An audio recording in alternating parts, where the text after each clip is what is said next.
ท่านชัยชนะทันเชี่ยวน้องไอติก๊อฟดวงใหญ่รีสอร์ทอาจารย์สมบูรณ์ยิตุระนะครับทีทัพพายตัวดาราสาขาหนึ่งและสาขาสองประจวบประจำป่าดูไพศาลยนต์มิสเตอร์โบดูพนมเจอจันโดยยิตุและสภาพหลักสองท่านสองหน่วยงานราชการก็คือเทศบาลเมืองหลวงปิงโดยท่านสมเด็จทันเชี่ยวพร้อมทีมงานและสมาคมกีฬาจังหวัดกำแพงเพชรโดยนายกท่านขุนกรรัตนาอ่อนก็ช่วยรางวัลพร้อมลูกบอลมาให้โอ้โหหางก้าไม่ได้กลัวเกมหน้าไหนทั้งสิ้นเจ้าวัดครับโอ้โหเอาจริงยิงชุบไปได้อย่าเอวไม่ต้องเอวไม่เกี่ยวยิงชุบอย่างเดียวเรารักกันแบบนี้เราจะแข่งขันกันไม่นานนะเครื่องเราไม่นานดูมาสีส้มครับสีส้มสีส้มไม่ไหนอ่ะก็แหงอ่ะขอมาชวนเรานี่ขอมาชวนตัวเนี่ยมีเจ้าลกหัวขวานมาด้วยนะครับดูกันให้ดีนะครับเจ้าลกหัวขวานมาเล็กเก็บนี่ไม่ธรรมดาดูมาโอ้สองแสนนะครับทางด้านโน้น10 นาทีจะให้เด็กเล่นทุก10 นาที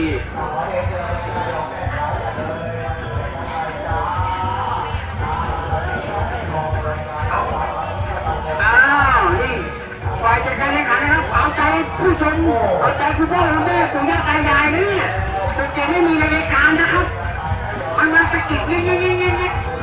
ถ้าไม่ให้ผมเล่นผมจะไม่ยืดตะคอยนะนี่จะรอดมาว่าไงจะนั่นบอกเอาให้มันเล่นสักหน่อยนะโอ้โหเอาคุณบอกขอได้หน่อยจัดไปแต่ทำได้ไม่ได้เลยเราเปล่าเฮ้ยเหลือไปแล้วพอชนหลบจะรับได้ไอ้นี่มาห้าหลังคืนมาจะเข้ามาติดต้องแสงนะครับที่ไม่ได้บอกแสงว่า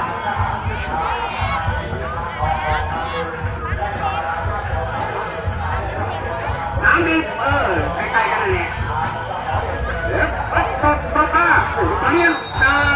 ไปชนด้วยได้บอลด้วยชนด้วย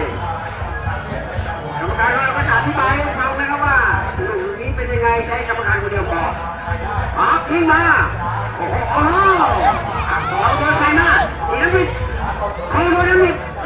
าโดนไปเอาเลยให้ดูกันเลยว่าโอ้โหฉลบไปเจอโอ้ยคนสามตัวด้วยความสามารถเข้าจับลูกในตะข่ายครับเก่งจริงๆลูกนึงแล้วยิงอัดแน่นจริงครับ1 ประตูต่อ 0เอาไปอีกทีครับขอมาชวนหนีนะครับจุนเดียเลือดไป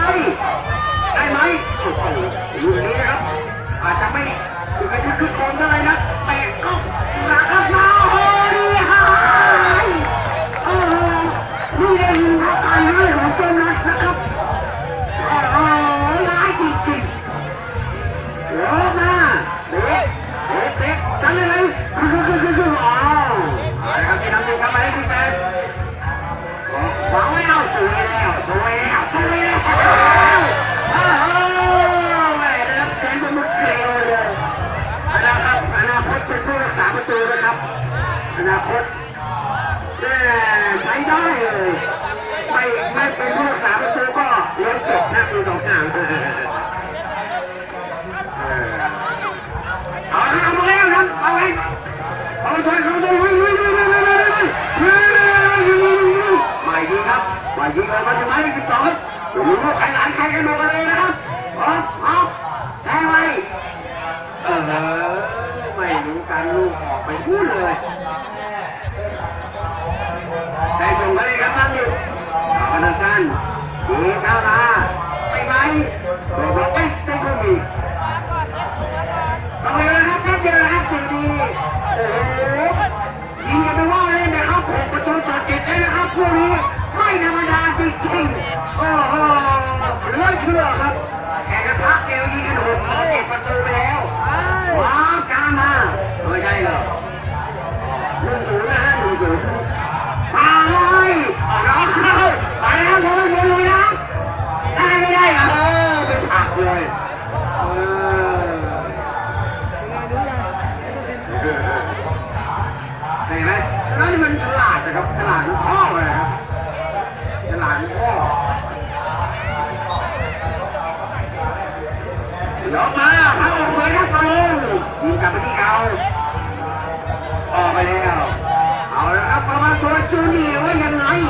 โดนนำไปแล้วหนึ่งลูกเฉยอยู่ได้ยังไงโค้ชเฉยอยู่ได้ยังไงเอกลักษณ์ที่หนึ่งเกือบได้ได้ยังไง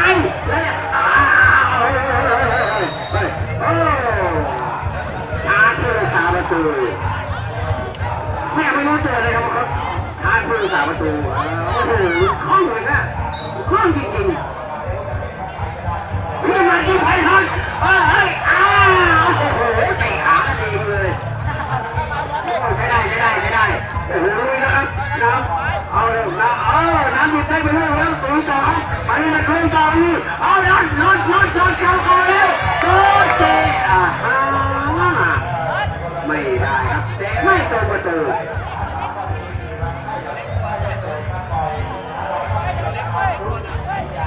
วางยางลงมารับไม่ได้ครับขึ้นดึงหลังมาไปข้างหน้าแล้วเอกลักษณ์ครับว้าวโอ้โหใจกว้างไปเลยนะครับว่าจะกลับหลังยิงไม่ยิงทำไมเพื่อนยิงนี่ใช้ได้โอ้โห2-0เฮ้ยตะโกนยังลุกจิ๊กเหมือนเดิมเลยเปลี่ยนมาแล้วจอนคือโค้ชให้เด็กได้เล่นทุกคนนะครับให้เด็กได้เล่นทุกคนผู้ปกครองสาพาลูกหลานมาแล้วให้เล่นทุกคนนะครับเล่นมากเล่นน้อยด้วยแหละต้องให้ทุกคนนะครับไม่งั้นกลับไปนอนร้องไห้เลยมาแล้วไม่ได้เล่นลงมือแม่เปิดกระดิ่งดีในเรื่องของประตูนั้นอย่าไปซีเรียสนะอย่าไปซีเรียสให้เด็กได้โชว์ความสามารถให้เขามีส่วนร่วมตรงนี้เขาจะปลูกฝังนิสัยเขาไว้อย่างเงี้ยก็ปลูกฝังไว้แต่เขามาแล้วเขาไม่เล่นเลยเขาจะเก็บกดนะฮะว่าไปแล้วไม่ได้เล่นไม่ใช่ไม่มีฝีมือนะฮะไม่ใช่จะมีฝีมือพยายามที่ดึงโดยเฉพาะครึ่งเวลาหลังเนี่ยฮะครึ่งแรกไม่ลงไม่เป็นไรเดี๋ยวครึ่งหลังให้ได้ลงกันทุกคนเข้าหน้าต่างเสือไปครับ2-0นะครับตอนนี้น้ำบิดนำมาแล้วหมายเลข183-1ไม่เข้าลุกปุ๊บตัวกันไหมถ้าบอกเองครับทางจูเนียเราคือจูเนียแต่เข้าค้างไปเอาสวยบล็อกไหมโอ้โหมาได้ปังเข้าไปอย่างไรเลยครับน้ำบิดตอนนี้จะทักษะบอลจะแบบเล็กน้อยเพราะฉะนั้นดูอย่างสนุกเด็กเขาจะพัฒนาอีกทีนึงมาเลยโอ้โหเราไม่ตื่นมาตอนไหนวะโอ้โหมาเร็วไปเร็วเกมเร็วไม่รู้ตื่นเลยมาพักตัวเขาดูนี่เราจะน้อยสินะครับสุดไปเลยนะไปยังไงต่อไปเร็วไหลมาเอาเลยครับเอาทุกทีไหลมาหลุดไปมันสองข้างไปได้ส่งเขาเล่นครับส่งเขาเล่นดีหมายเลข12ครับออกมาคือที่นี่ตัวเต้นเดียวหายมาไล่หลบไปไหวก็ทุกอ้าวสวยทีไม่ได้เราเอามาแล้วปั๊บตีมาอ้าวอย่างไงโอ้โหจะรู้หัวจุกครับโอ้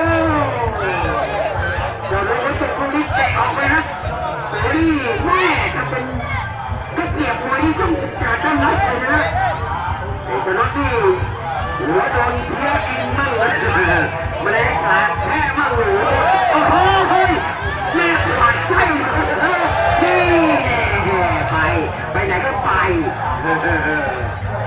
ฮ้ยทีเดียวเร็วออกมาตัวเดียวอย่ามาคืนเลยสักลูกไปนั่นน่ะ2-0แล้ว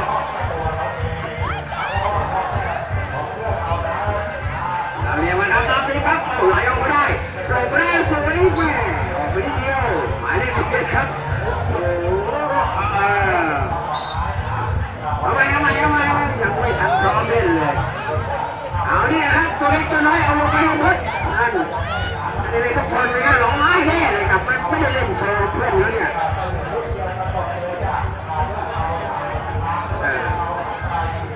น้ำที่2เลยครับไหลมาเข้าทางนี่เตะอยู่ในลมตีเพิ่มครึ่งเดียวหมดเวลา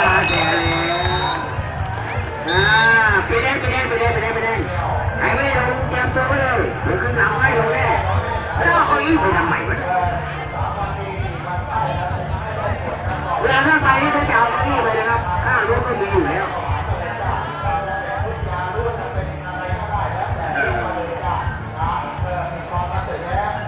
ดีนะครับเอ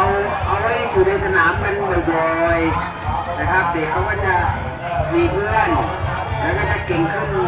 ดีเขาไปอยู่ที่ร้านเกมอย่างเดียวเกมที่จะมีส่วนทำให้สมองพัฒนานะครับแต่การที่อยู่เกิน2 ชั่วโมงติดต่อกันเนี่ยไม่เป็นผลดีนะครับเรื่องของสายตาจะเสียสายตาพอโตไปหน่อยนี่ต้องตัดแว่นเลยนะครับเพราะว่าจอโทรทัศน์เราเนี่ยมันมีรังสีอยู่นะครับรังสีแกมมานะครับรังสีแกมมาแต่ไม่ใช่แกมมี่คุณต้านะครับพวกนี้จะทำลายเซลล์ตาเพราะนั้นต้องอยู่หน้าจอเนี่ยอย่างน้อยไม่เกินนะอย่างมากไม่เกิน2 ชั่วโมงนะโมตาตาหอมใจเพราะฉะนั้นก็ต้องหาอยู่เนี่ยเวทีให้เด็กเขาเล่นกันอย่างเงี้ยนะครับแล้วเขาจะฝังจนในจิตใจเขาว่าปีหน้าจะต้องเตะฟุตบอลที่นี่ไม่ต้องปีหน้าหรอก100 กระทงนี่100 กระทงแล้วจะมาเล่นอยู่นี่ฝังเลยพอใกล้ๆนั่นแหละพี่น้องเต็มสนามครับเรื่องนำซ้อมมันลืมไปหมดเลยแล้วไวกับเป็นโตนะครับพวกนี้จะไวกับเป็นโตคุณโตจะมาถึงสนามไหนปล่อยแอกมาถึงสนามเต็มหมดแล้วบอกเขาไม่ช่วยเลยนะบอกจะเพิ่งตายมันยังร้อนอยู่เลยมันรู้เรื่องอะไรไม่ถูกเตะบอลอย่างเดียวเลยแล้วได้มาเจอเพื่อนๆด้วยสบายอกสบายใจเพราะฉะนั้นอย่าไปดุด่าว่าข่าวลูกนะหลานก็ได้อย่าไปว่าเขานะครับแต่ว่าเราต้องทำแหมอยากจริงๆไปรอสัญญาณยกปีกตัวเนี่ยไอ้ยกไปรับเลยขอรับทำขอชุดเดียวเอาได้ไหมน้อยหลอกไม่ได้ไปผ่านน้ำดูครับน้ำดูดูไปขึ้นมาตีบอลรับมาว่าไหมน้ำดูสีแดงนะพอมันเป็นชุดเดียวสีส้ม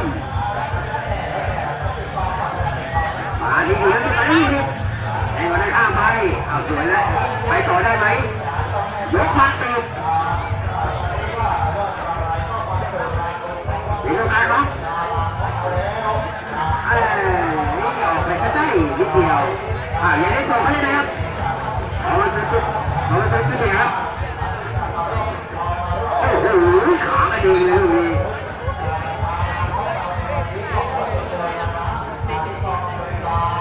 มันจะได้เตะลูกคุณเนี่ยมันจะลงไหลไม่ดูเดี๋ยวใจเย็นเพื่อยังเก๊กเลยใจเย็นต้องไหวครับถ้าไม่ไหวเดี๋ยวเขาเปลี่ยนลูกออกครับมันต้องไหวอย่างเดียว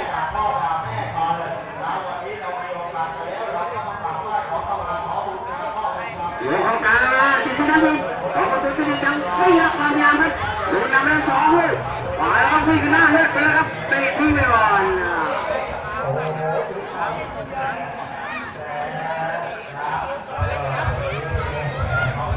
ผู้ต่อไปนะครับเป็นผู้ยิงที่3ประเภทตัวกอนะฮะ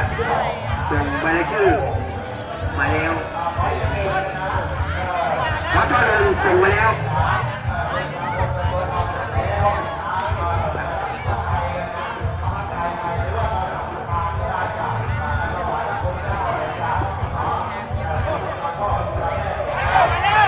มีบ้านเพื่อนๆครับ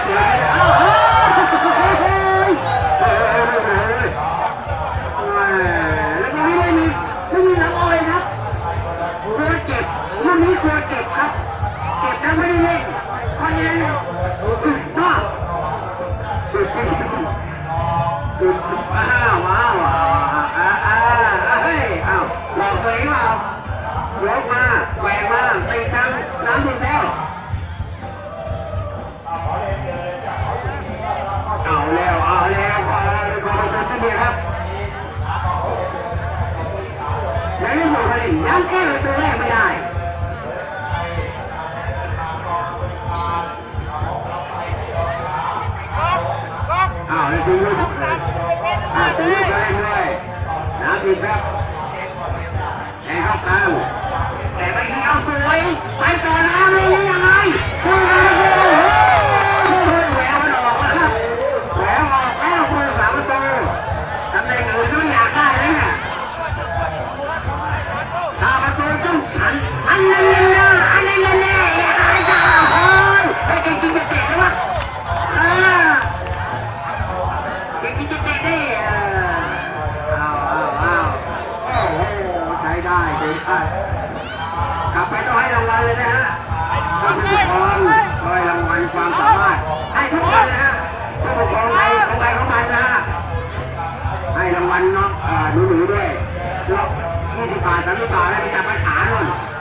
เดินมานะมีพัดลมหนึ่ง2-0นะ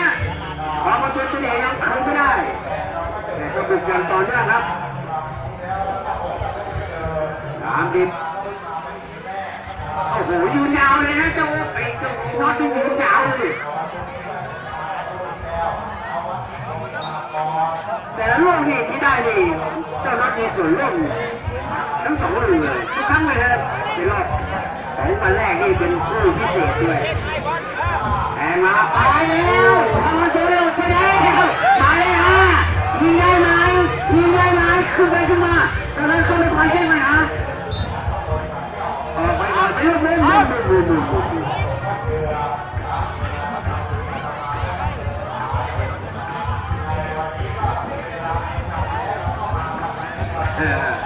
เอาอย่างไรกันดีขอมาชวนจุดนี้นะ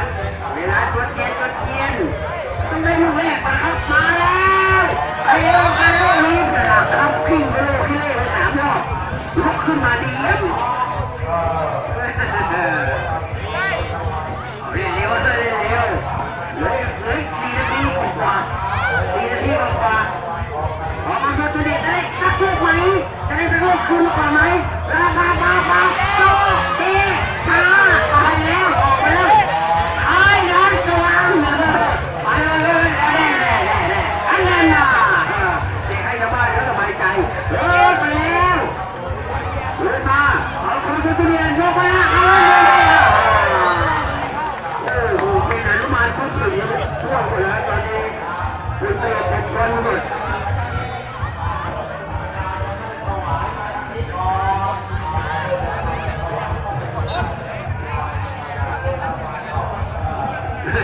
อ้าวแล้วจะไปส่งเขาเล่น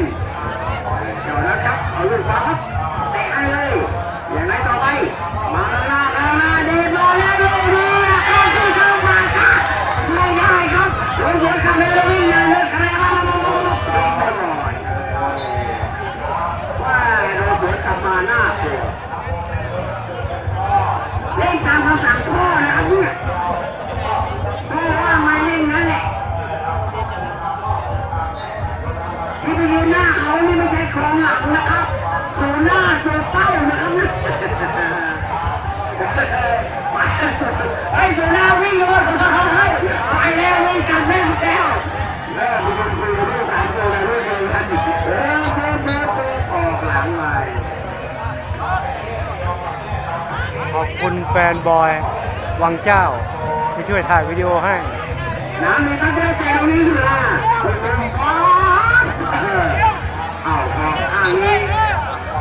มาโดนจะเนี่ยครับจะได้ส่งลูกคนนี้โอ้โหอย่าทำหมดแล้ววันน้อยพอมาโดนลงไปกันหน่อยแล้วเวลาจะหมดแล้ว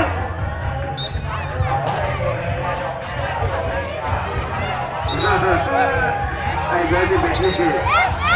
ไม่ใช่ที่ส่งเอาคนเข้ามาเล่นช้าได้เพราะทำเป็นหมดเลยแล้วไม่ทำนะอ้าวไม่ทันเนี่ยไม่ดีแล้วเลยรถที่มาหายเอามาตัวแรกแล้วตีมาเหมือนทำได้ไหมไม่อ้าวตรงนี้ยกไปดึงขึ้นมาซ้ายขวาอ้าวโอ้ส่งไปแล้วมาดึงขานี่แดงเฮ้ยจะเป็นไรโอ้ยเบียร์ใครโดนครับไอ้เราคนถูกจับได้เตะต่อไปทีนึงยืนคู่กันนะครับไปทั้งบนมาไม่รู้ใครวิ่งเลยกันนะครับนี่ลงไม่ได้ครับโดนตะโกนบอกข้างหน้ามันตั้งทีเดียว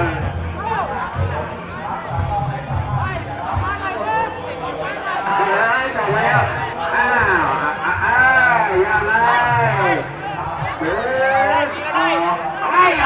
มันก็ไม่ออกครับมันจะไม่ออกมันก็ไม่ออกยิงเลยหมอนี่บอกยิงเลยเลือกฟาวเตะที่เราให้ประตูเป็นประตูนะครับไม่ต้องเดินไปเลยต้องเป็นประตูลูกฟาวเตะหนักเข้ามา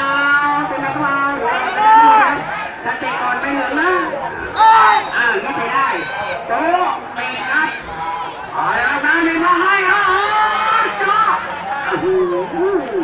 ศูนย์หน้าตัวเต้าอยู่นะครับเอาแล้วถูกคู่ครับแต่ดูมาให้เนี่ยขึ้นมาอย่างไร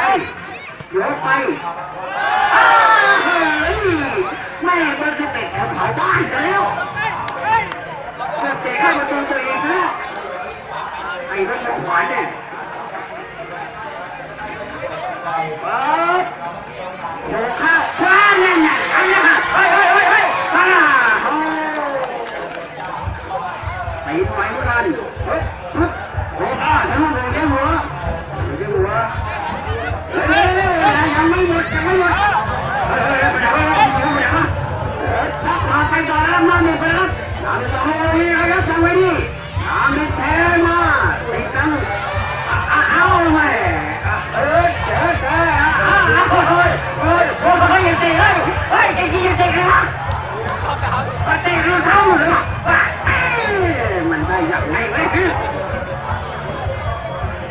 เฮ้ยจริงๆเลยใส่น้ำมาดิอย่ามาเล่นใส่แล้วใช้ได้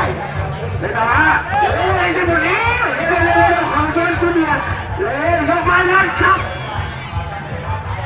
ลูกนี้ออกไปแล้วไม่แน่ครับเพราะเมื่อกี้อาจจะไปเสมอได้ใน1 นาทีไม่แน่ของวันนี้หลายใบคุณสามประตูเต็มหมายต่อรับสวยหลบแน่อะไรใครถ่ายแล้วนะโอ้โหมี3คนเลยรถเครื่องรถเก่า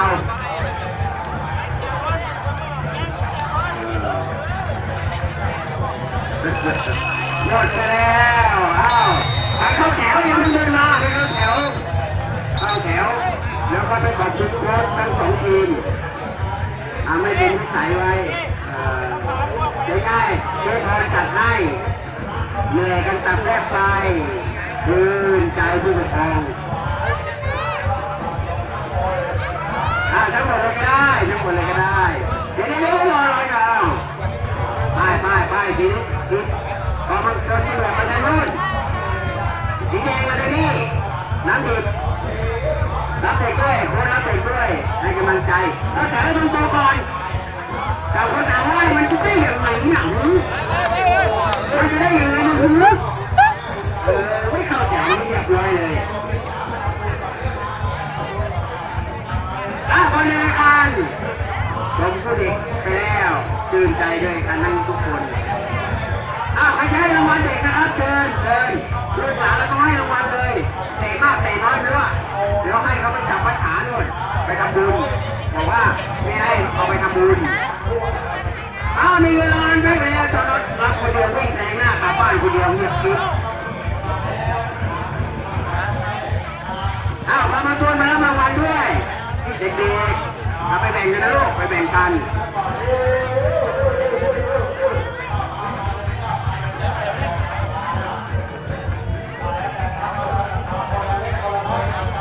ครับเลยประมาณ20 กว่านาทีมัดขาจะหมดแล้วนะครับขณะนี้ต้องเข้าแถวซื้อบัตรไปนะครับไข่ก็น้อยลงจักรยานเหลือ2 อันนี้ในมือแต่พัดลมเพียบเลยนะครับออกเกี้ยงเลยนะครับรางวัลออกเกี้ยงเลยมาม่าก็ออกนะครับน้ำข้นก็ออกอันนี้อะไรอ่ะไอ้เราจะพึ่งยังไม่มาเลยได้มาม่าไปกินที่บ้านกันดิมาม่าซอง6 บาทแล้วแต่บัตรใบละ10 บาทก็ทำบุญไงอย่าไปคิดอะไรมากทำบุญแต่อยากได้จักรยานกลับบ้านโอ้นี่แก้วไอ้นั่นเจอนี่เหรอคิดตั้งเลยนะแก้วคิดตั้งเลยนะครับ086ผมไปจับได้มาพี่น้องอาจจะได้มากกว่าผมนะครับจักรยานแต่บางคนก็ได้น้อยกว่าผมนะครับมาม่ากับน้ำส้มผมจะได้ไม่หยับหรืออย่างนี้2 ขวดเต็มบริจาค